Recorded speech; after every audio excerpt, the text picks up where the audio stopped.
pavement. Welcome back. Today we're going to talk about speed limits. I think we can just have a conversation. I've tried to film this like 2 or 3 times and I keep coming off as an anarchist, and that's not how I feel.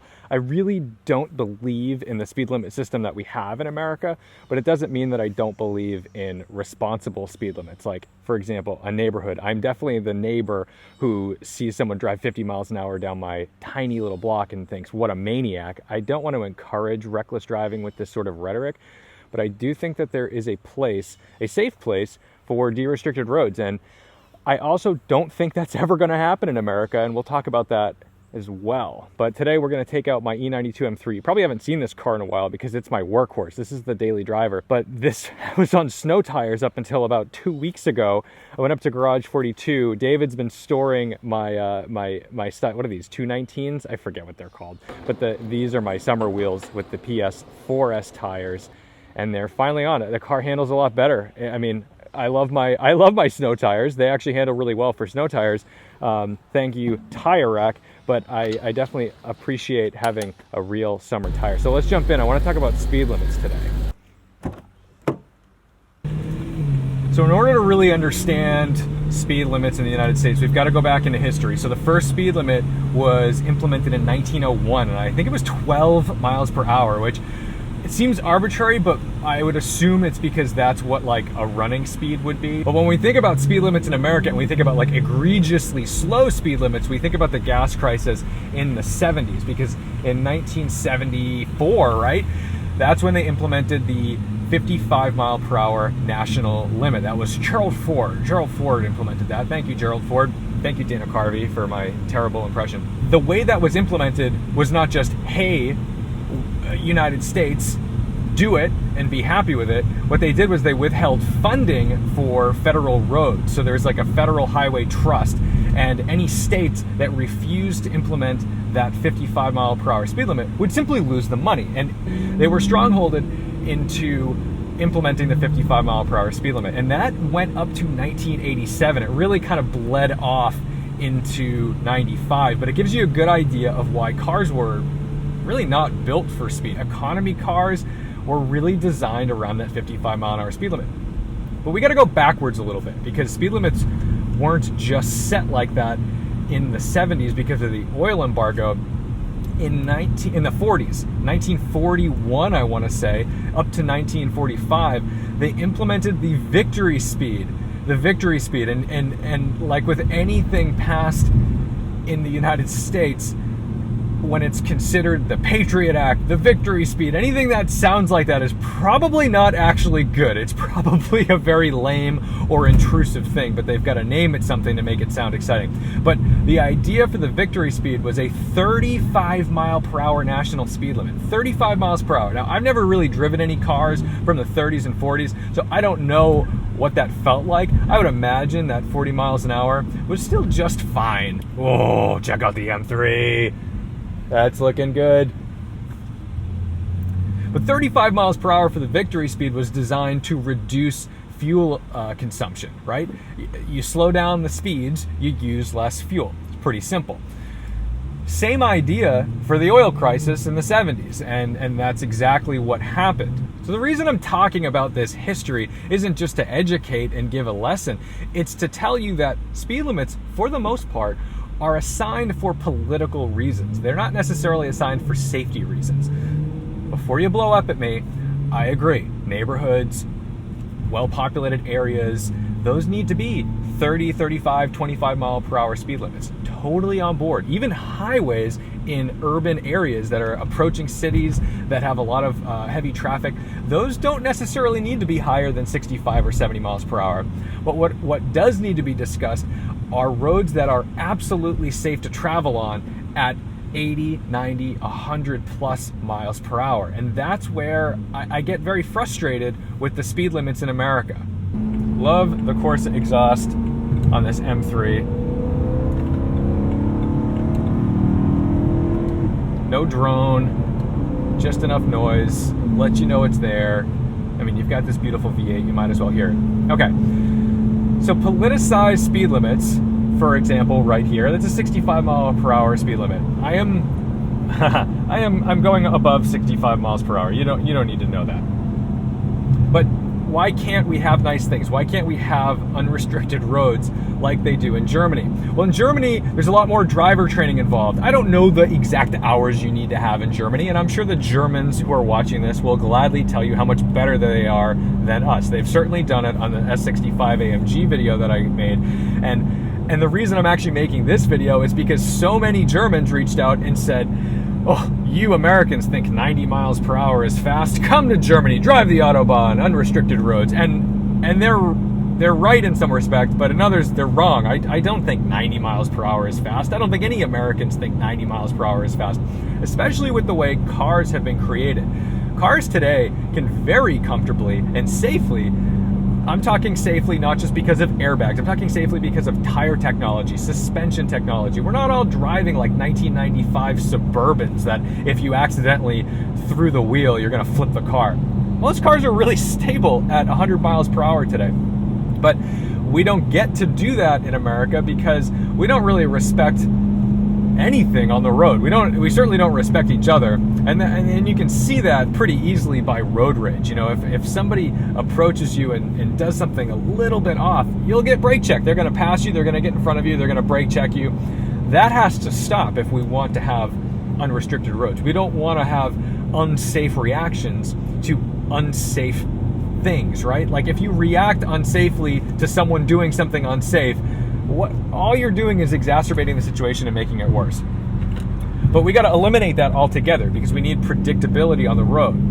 We need to be able to use our lanes correctly. If I were to be doing 120 miles an hour on this road right now, I would need to be able to predict what's happening around me. I would need to know that people aren't going to be upset about me driving fast either. Americans are really competitive. When someone passes you, I've seen people just accelerate. How dare you pass me? But like, why do you care? You were going 40 miles an hour, I'm going 55. Why shouldn't I be able to carry on at my speed? Why is that an egregious act to the slower traffic? That has to stop. Like, for example, there's no reason this guy should be there. See, what a gentleman. Oh my goodness, driver etiquette in America. And the reality is I should be able to just kind of hammer down. I don't need to go outrageous speeds, but I should be able to go the current speed I'm traveling. That should be fine. Always make sure you've tied down your Honda Fit properly before you get on the road. But in a lot of places in America, we just have no driver etiquette. It's embarrassing. It's really embarrassing. In some states, they're better than others. I want to just give the award to Vermont on this point. But for the most part, Vermont drivers, they're not mad that you're going faster. They don't care that someone is going faster than them. They're okay with it. They're like, yeah, I'll do my speed, you do yours. And I think that's the attitude we really need to adopt as Americans if we would like faster speed limits. So there's a couple options in the future. And I understand, by the way, I'm not totally tone deaf where we are in America right now. This is like the lowest political priority ever. So this is more just a fun conversation. I'm not trying to take like a political stance. Hey, let's dedicate resources to speed limit abolishment. Not really there. While I don't think we're ever going to get speed limits completely removed on highways or even just sections of de-restricted road in America, that likely will never happen. I think acknowledgement of what speed limits really mean is important because for the most part, it's a revenue generator. There are places that are dedicated speed traps. There's a town in Texas that I believe takes in like over $40,000 per resident each year in speeding fines. So their whole game is they make all their tax money, they make all their revenue off of passersby going through and taking them down. Now, that's really interesting. There's a whole argument about whether police even need to be traffic enforcement, and that's a deeper discussion because you could argue that speeding fines given out by police officers is kind of a waste of money, sort of like the way we have meter maids giving parking tickets in cities. Why do we need armed police to go give speeding tickets? But that argument falls apart when there's really reckless driving involved, when there's DUIs involved. I mean, you can't expect a meter maid to apprehend a drunk driver. That's just not gonna happen. So I'm gonna leave that up to the discussion in the comments. But if we want faster speed limits in America, First, we need to be able to adhere to rules, and I think we would need to change our driver training system. We really don't have much of a driver training system. I know that, for example, I only drive the way I drive because I'm interested in it. It's a hobby of mine. I want to be respectable, I want to be safe, but I also want to be able to drive fast. Proving that you can stop at a stop sign, use your signal, and parallel park, while those are all very important things, they don't necessarily mean that you're going to be a safe driver on a legitimate motorway. And that's something that Germans do pretty well. They actually learn how to drive on the highway. They learn what each lane is dedicated for. They learn that you should be all the way to the right if you're not passing anybody and you're traveling at a speed that means you're not having to pass that person, right? We tend to just call this the slow lane, the cruising lane, and the passing lane or fast lane. And while that kind of mirrors the reality, it's not quite it. It's really not quite it. And we're still insulted when someone's going faster than us and oh, what are you, in a race? What is this, NASCAR? But not only could we introduce higher speed limits, because 65 miles per hour doesn't really make sense anymore, because cars are really, like I said, they're safer, they're more capable. Tire technology is phenomenal. Brakes are phenomenal. We are very easily able to take a minivan now and cruise at 100 miles an hour.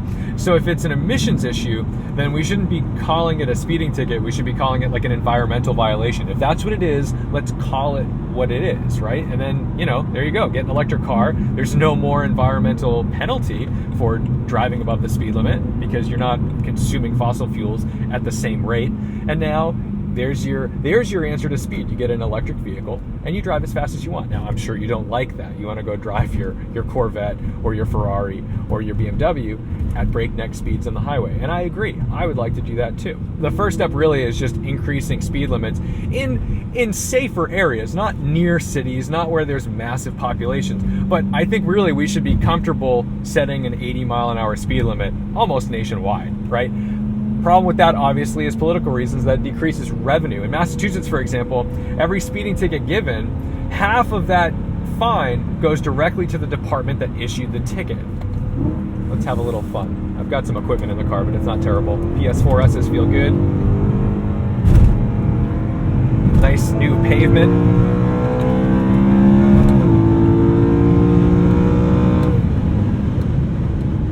Wonderful car. I love this car. And nothing about that was unsafe, right? Like, nobody's injured, nobody's hurt. We've had cannonball going on for decades, and there's been no fatalities that are known. People drive across the country at an average speed of like 117 miles per hour, moving average, and they're totally fine. So the other option, other than just increasing the speed limits to 80 or 90 miles per hour, because we can comfortably do that in our safe, modern cars, is to have variable speed limits. So we have traffic signs everywhere now, like those big blinking LED signs. We are capable of setting variable speed limits. So during rush hour traffic, you can lower those speed limits so that way, we don't run the risk of having people in congestion driving too fast for conditions. We certainly don't want that. But we could say, it's 2 in the morning. I don't know what this guy's about. It's 2 in the morning and there's no one on the road. So why shouldn't the speed limit get raised? Why should a 65 mile per hour speed limit still be in place at 6 p.m. and at 2 a.m.? I think that's a big step in the right direction. But unfortunately, because I don't really believe America is capable of being responsible with unrestricted roads, and I wish it were. I'm not saying that as like, oh, Americans, like the petty American complaining about Americans. That's not my deal. I see what's out there. I know you as an enthusiast can handle the speeds responsibly. At least I hope you can. But remember, you might be comfortable with getting past at 120 or 150 miles per hour because you're used to those speeds. You've encountered those speeds. You've done those speeds. Maybe off the record. We're certainly not doing it on camera. But you got to remember that it's got to work for everybody. It's got to work for your grandma. It's got to work for your mom. It's got to work for your dad. It's got to work for your sister and your brother and all the people that you hate getting in the car with, and all the people that you think like, oh my God, they're a terrible driver. I can't believe she has a license or he has a license. You've got to remember that these rules got to work for those people, and everyone's on their phones too. So although we've got safer cars, I think we've just gotten more and more unsafe conditions for these cars, because now, yeah, it feels pretty comfortable driving at a high rate of speed, but because it's comfortable driving at that high rate of speed, we feel like we don't need to pay attention as drivers, so we're always on the phone, we're always checking things, we're always doing other things other than driving. And that's why I don't see it in America's future at all that we're going to have unrestricted roads, which is a damn shame, because we've got a lot of fast cars out here. I would have loved to legally push that S65 AMG to its maximum. I don't think we're going to get there though. But got to head up to Garage 42. Thank you so much for liking, watching, commenting, and subscribing. Tell me your thoughts on speed limits. Tell me your thoughts on what you think the progression of speed limits should be. Should we at least be fighting to increase speed limits from 65 to maybe 80 miles per hour? I don't know. But I know that the one thing that happens before any of that can be passed is that we need to respect the drive. Thank you. I'll see you in the next one.